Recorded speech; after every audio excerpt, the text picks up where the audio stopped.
In the post-war period, as the United States built the rules-based trading order, the US dollar has risen to be the undisputed reserve currency. Not only do many other sovereigns in the world hold large stocks of US bonds as a rainy day fund, the US dollar is also the world's payment currency. So, for instance, if you are a small country dealing with another small country, you're not going to exchange each other's currencies. Each one of you is going to buy or sell the US dollar to make sure that transaction works. Since Trump burst on the scene, Trump 2, it's quite clear that the US wishes to weaponize not only its commercial relationships with the rest of the world and become predatory, but it also is willing to weaponize its strategic and political relationships. So, for instance, if you are Saudi Arabia or you are Germany, you rely on the United States to give you a security guarantee. And this was a part of the bargain over 50 years ago in order to prevent nuclear weapons proliferation. It's very interesting.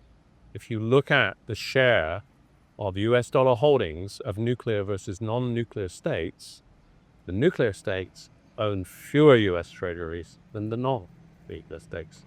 So you have to understand that if the US continues to weaponize its commercial and strategic relationships, Germany now has an incentive to build an atom bomb. Saudi Arabia is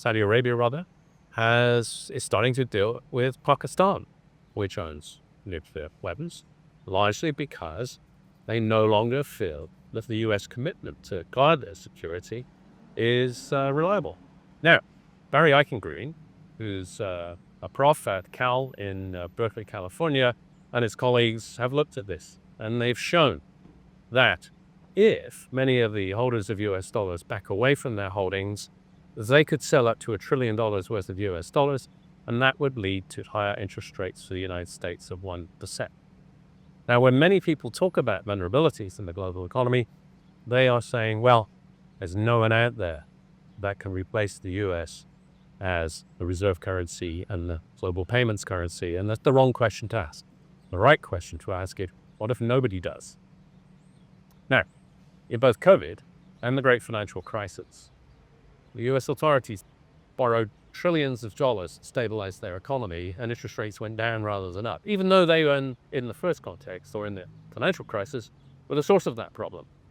This time around, when the inevitable crisis comes, which it always does in the United States because their ideological distaste for regulation, they're going to find it very, very difficult to go into the market to borrow large amounts of treasuries to stabilize their economy at a lower price. They're going to find if you weaponize your relationships, other people will weaponize theirs.